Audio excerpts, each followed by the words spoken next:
Hello, my name is Danae Moon Thorp. My book is called Becoming the Witch, The Art of Magic. It includes mythology, occult knowledge, folklore, herbalism, and magical symbolism. I hope my book brings an understanding that the roots of witchcraft are ancient, universal, and intriguing. Today I'll talk about the beauty of the Underworld, a mythical realm, but also a place that resides within us. Beauty isn't a word often associated with the underworld because it's a dark place. But I hope you'll open your imagination to a deeper sense of beauty that holds the essence to transform. During this presentation, I'll read some extracts from my book and suggest some spells. But here's a little bit of background on me. I learnt about magic while looking for mushrooms under tall gum trees in the country when I was too young for school. This is where I initiated myself into the old craft, where I first experienced the magical life force. No person had ever talked to me about magic. This knowledge was given to me by the whispering trees, the spying rabbits, and the earth beneath my feet. This is when I felt truly alive and knew I was a witch. I read cards, I interpret dreams, and scribe with a black mirror. I like to make filters and charms, especially poppets made out of corn and clay. I have animal familiars and I am fascinated with the spirit world. 20 years ago, I started a business called Spellbox. It's a really beautiful shop in the heart of Melbourne City. I have a huge range of spells and mystical wares that I've created, and many witches work there and readers. People of all ages, cultures, and backgrounds come to Spellbox. And I have been told that it's changed some people's lives, which is really beautiful and humbling because it's such a beautiful place filled with magic, and you can go in there and spin wheels and get oracles, and there's a spell that goes with each oracle. So it gives people the experience of magic. To me, the witch is of all ages and faces and is not defined by culture, race, or gender. The witch depicts liberation from the mundane and the defiance of oppressive religion. The witch is the divine feminine, seeker, magician, enchanter, weaver of magic, and the oracle. The witch is the voice in everyone who speaks of the sacred energy found in nature, and the heart in everyone calling to the rise of the goddess. Magic is both visible and invisible. Listen to the thunder and you'll hear it. Look to the night sky and you will see it. Move close to a tree and you will feel it. And if you choose to be kind, you will activate it. Magic is created when someone cries for a stranger's loss, when someone dies holding another's hand. It is the rapture of falling in love, the purity of innocence, and a moment of profound realization. Magic is the experience of dreams and the reading of the future in a card. It is when something inside you changes, when you dispel fear, embrace compassion, when you wish for something to happen and it does. Magic is divine energy, and the experience of it is life-changing. Magic is found in nature, and the spell is the act of magic. When you cast a spell, you join with ancient prayers and enter a place of unexplainable beauty, an energy as old as time. I believe the imagination is the ultimate ingredient for a spell. The witch needs to be creative to be able to see the unseen, to change thinking in order to change the greater world. Every part of the spell needs to be imagined, needs to be an extension of your heart and mind. Like painting a picture, your intention is enacted during the spell through actions, words, and symbols. A spell is your own sacred story. It's where you weave the tapestry of your life. So think in the circle, you're actually enacting the story that you want to live, the story that's inside you. Your intention. When I was young, I thought that magic was only found in ease and beauty, but I learned that witchcraft is far deeper. The magic is also found in hardship, and deep transformation often happens during difficult experiences. I learned that I needed to find meaning not only in happiness and when I got what I wanted. I needed to find it when I'd lost myself, when I was broken, when I found myself in the underworld. The underworld is a symbolic realm in universal myths. It is a realm imagined to be beneath the earth because it's a reflection of what resides beneath the surface of awareness in us. It is the subconscious and the hidden within all of us.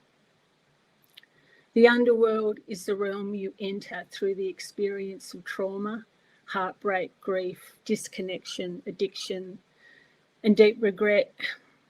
And we find ourselves there when we're full of fear and when we hate. It is a state of dreams lost, profound disappointment, rejection, and despair. It calls us when we're disconnected to truth, when we're always feeling unworthy, when we forget we're on a spiritual journey. In the underworld, we meet our shadow, the part of ourselves that is untreated, unhealed, or poisoned. And often that can poison others too. But here we can also find truth, meaning, and purpose. We're all complex and imperfect, light and dark. But to be the witch is to be authentic. When fear is acknowledged, we can understand where it came from and we can transform it. There are many underworld goddesses. Their stories speak of the beauty of initiation, sacrifice, courage, truth, and also adventure and discovery. When I've been in the underworld, spells have helped me to surrender, to stop thinking, wishing, and wanting to know the answer. They've helped me to be present. They've also helped me to be prepared to go on a different type of adventure, the embracing of mystery. Curious to see what will happen, curious to see how I will change from the experience and hopefully grow. The myth of Inanna. One of Inanna's symbols is a staff entwined with two serpents. It sounds very familiar, doesn't it? When you think of the caduceus. The serpents are creatures of the underworld. One represents the poison, the other the cure. Inanna's journey was told in an epic poem dated around 1750 BC. Inanna, from the great above, set her mind towards the great below. Inanna adorned herself with emblems of power, a queen's dress, a wig, a headdress, makeup, a lapis necklace, a ring. She was to go into the underworld to meet her sister, the Queen of Death, Irishkagel, her shadow aspect. But the path to the realm had 7 gates to enter, and at each gate the goddess had to remove an embellishment or clothing in order to pass through. So she entered the underworld naked. The symbolism of nakedness speaks of the need for complete truth, the separation from illusion, the mundane, and from distractions. And we need to do this in order to undergo a deep magical experience, a rites of passage. The myth speaks of the need to let go of status, of ideas of what should be, our desires, and also of how others see us. We need to become naked, prepared to sacrifice what we think we are and step into the unknown to transform. This underworld myth speaks of the beauty of preparing to change, the magic of initiation. Sometimes it's so hard to know how to change and what the first step is. So instead, just prepare to change. I'm a great believer in the creation of craft, the witch's craft, of witch's bottles, of poppets. Because I believe they bring that intention, that hope and dream into the real world, into reality, so you see it. because it is too hard to think things through and to find the answer. So, to prepare to change, create a witch's bottle. Gather 7 symbols to represent the 7 gates of the underworld. Each day, place a symbol in a jar or a bottle, and you can add herbs, or beautiful oils, or flowers. And each day, hold the bottle to your heart and imagine entering each gate. Allow messages to come to your mind. Just relax your mind from thinking and see what comes to you. And each day, go deeper inside of yourself. When you want life to be different or for something not to have happened, allow your thinking and your desires to fall away. Cast a spell to fall away. Imagine your pain, what you're going through, and sometimes it's not pain, it's a numbness. But give it a form. It could be grey smoke, it could be a rock, it could be an injured bird. And imagine this form falling away from your heart. And then call on an animal familiar as a symbol of your instinct, your true self. Create a written charm, a binding contract with your animal familiar to guide you. All of this magic takes you outside of your own mind and allows intuition, inspiration, and divine aspirations to come to you. Inanna dies in the underworld, symbolic of the death of the psyche that needs to take place there. It's so hard to stop trying to work things out, to stop wishing things were different. So cast a spell to surrender. Make a filter, a blend of myrrh and patchouli. Become Inanna. And in the circle, go with her into the underworld. Listen to her and fall into the unknown. When someone you love is gone, if something terrible has happened, if rejection and anguish call, hold on to Inanna's hand, surrender and wait for the gate to open. And when it does, you'll experience the power of the shadow's mighty embrace. The Greek goddess Persephone, as spring maiden, embodies the beauty of earth's flowers of growth and youth and perfection. It is the beauty we're used to hearing about. It's wonderful, it's predictable, and it's glorious. But when she is taken into the underworld by Hades, she changes. She loses her virginity. She has met desire, sexuality, and power. She has partnered with the shadow, symbolized by Hades. Her change is encapsulated in her eating the pomegranate, the fruit of the realm. So a part of herself that has been hidden is liberated. She has lost innocence, but she has gained knowledge of herself. Her myth reminds us of the need for self-knowledge to integrate light and dark, beginnings and endings, death and rebirth. Cast a spell for knowledge. Make an offering of a pomegranate or an apple to Persephone. I find the simple gesture of making an offering, it eases the mind. It offers your thinking to a higher energy. Or create a poppet from wax or clay or paper and allow your mind to fall away as you're creating this poppet. Invoke Persephone to guide your hands as the poppet is made. Expect nothing.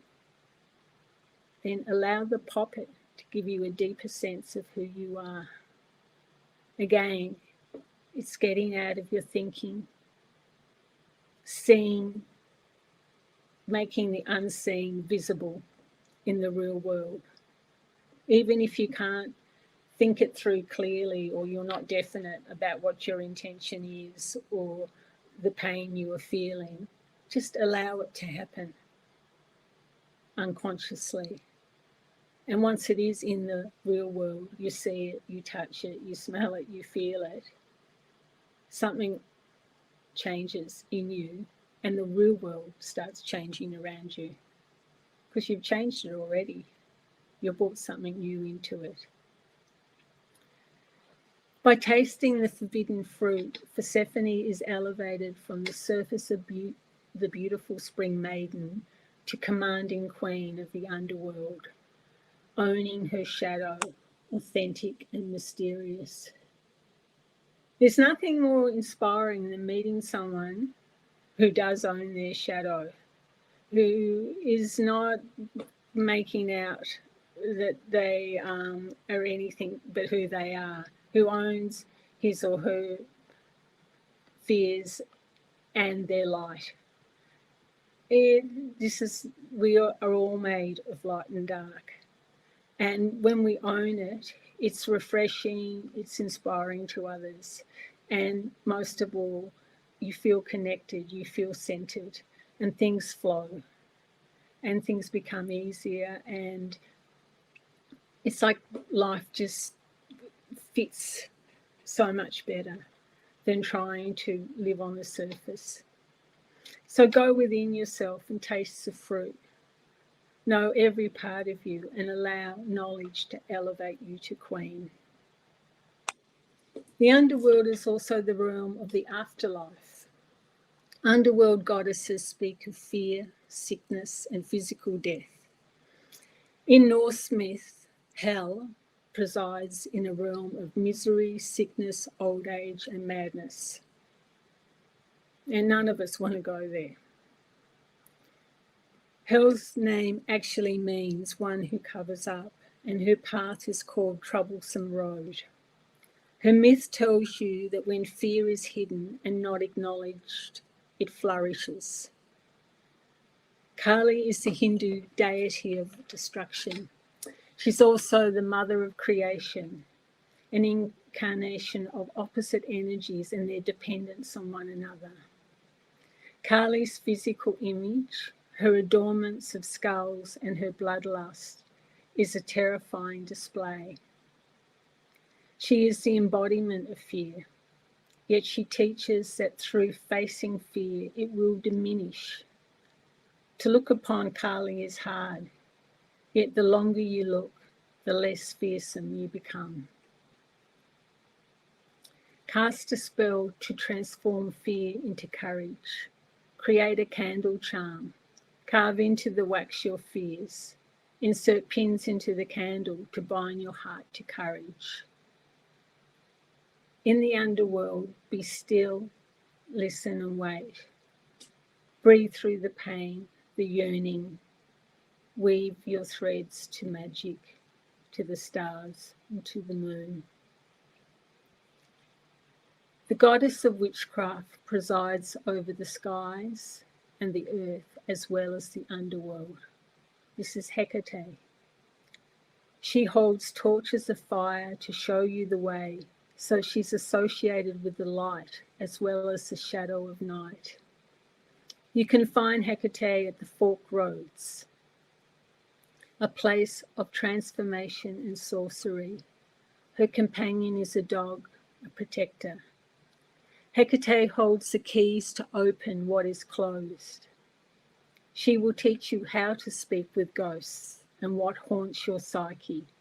She will teach you about herbs and the conjuring of brews.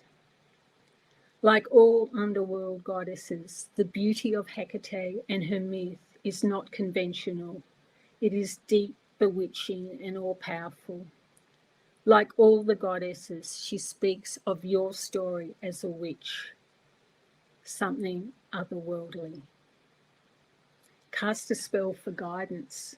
Burn mugwort in a cauldron to send a message to Hecate. Charge a key through the smoke to open the underworld. Then listen to your heart. You have a vast world within you as well as around you. Both worlds are extraordinary, limitless, and mysterious. Both your inner world and exterior world are ever-changing and are reflections of each other. Both are aligned to an energy calling you to meaning, to connection, and purpose. The more you discover the unknown within yourself, and the unseen around you, the greater your vision of life will become. To find this, travel within and get to know the darkness, the shadow self, your fears and pain. Discover also the light within you to claim courage, truth, meaning, and love. Thank you so much for coming and listening to me today, and I hope you enjoyed that. So thank you. So if anyone has any questions, I'll be happy to try to answer them. Thank you. Oh, thank you so much. It is quite unusual just to be talking to myself. It's 20 past 6 a.m. in the morning in Australia. So I thank you very much. That's so wonderful, because of course I want to honour the subject I'm talking about.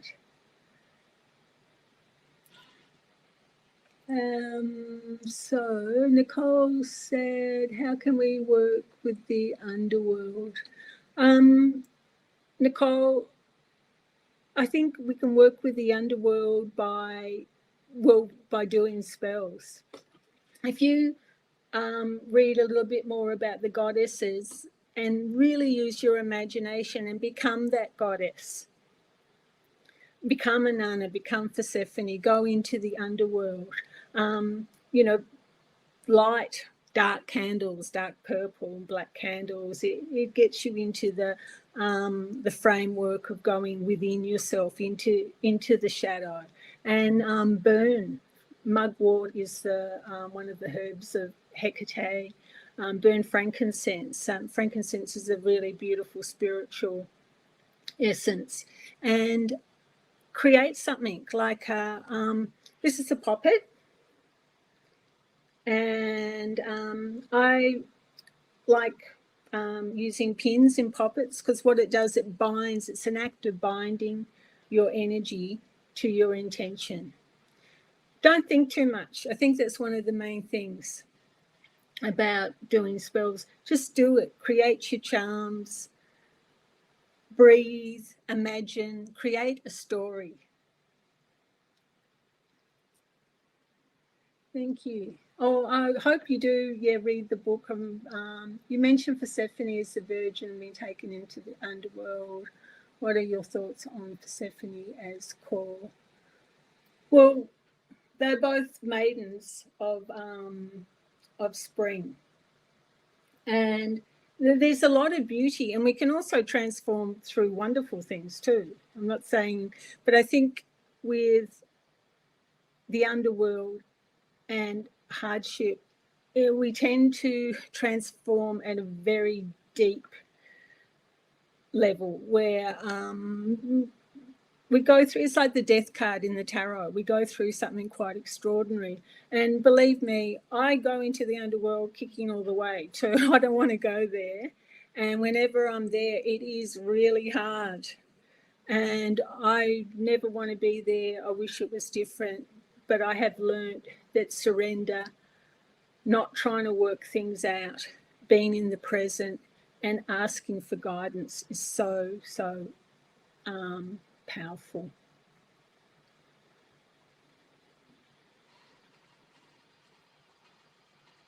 Oh, thank you. This is my library and my magic room. What is incense that represent the underworld? There's beautiful, mugwort, which I grow. If anyone grows mugwort, it's wonderful. You dry it out. Mullein is another one. Mint, myrrh. Myrrh is associated with Anubis. So beautiful, very heavy, sort of potent incenses to burn.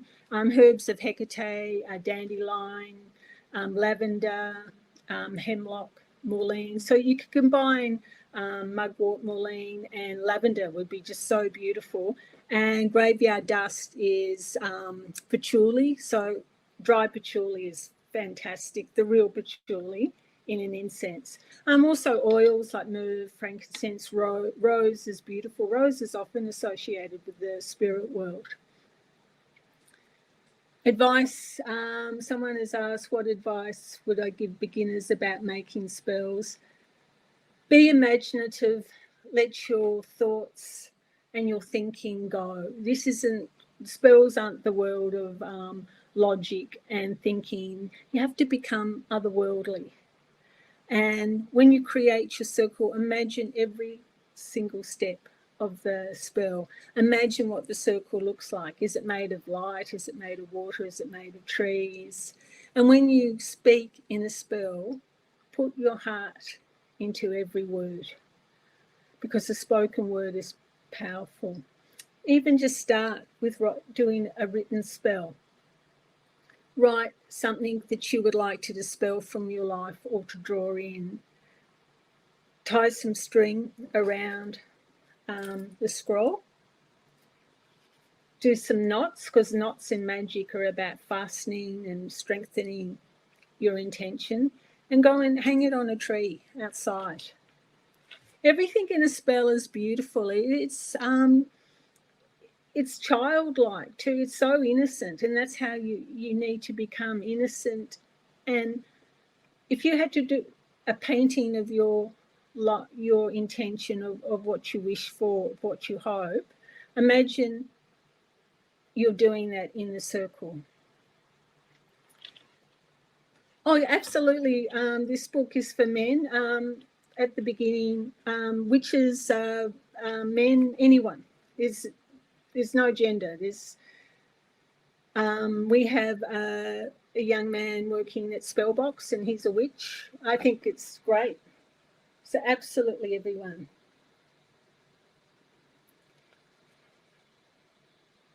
How do you connect? The new moon is about beginnings. So it's also very crone, like it'd be wonderful to invoke Hecate in her crone form, Grandma Moon. The new moon is wonderful because it is the new moon, of course, today, for new beginnings, to refresh, to let go. So then I always see the new moon as like a window into the future. So think of it like this. The book, I think the book's already on Amazon and a few other places. You can pre-order. It's coming out in September. I love your name, Moon Willow. Oh, thank you so much. I put a lot of love into the book, and I hope the book gives you a feeling. Even if you just read the book and imagined the spells in the book, I think there is an essence that I have captured in it that can actually help too. And it's fun being a witch too, isn't it? It's wonderful.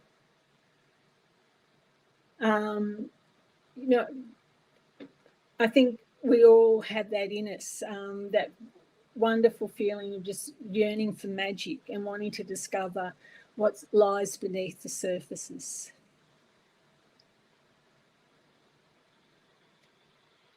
And also, yes, it is very practical. Spells are practical. They're not sort of wishy-washy. They're not hocus pocus. They're actually, when I feel stressed, when I feel like I really want to reach myself, and just even lighting a candle at night makes all the difference. So it can be, so simple. It doesn't have to be big, complex rituals, or just set your house up, with a candle. So when you come in at night, you light the candle. Everything's handy. Yeah. Patty's been a witch for 45 years. Well, you would teach me so much to, I've met people that don't even call themselves witches, and they are. They're just so connected to nature and to a certain magic.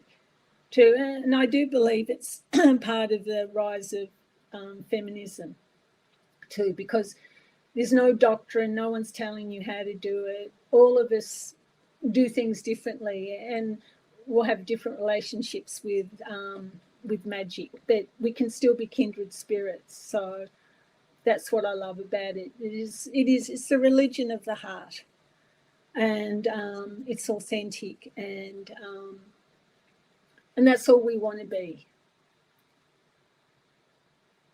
Yeah, Patty's a green witch. It's a good thing to be. Thank you so much. Well, maybe we'll meet one day, and I'm just sending lots of love to all of you guys in America, and yeah, let's all make little changes every day and make the world really a better place where we're all family, and we think of the earth as mother, and start really making some positive changes and being authentic, being honest, and not trying to be perfect, because that's not being human. So I wish you the best and lots of love, and thank you so much. All these messages have just really helped me, because I wanted to make this good. So thank you.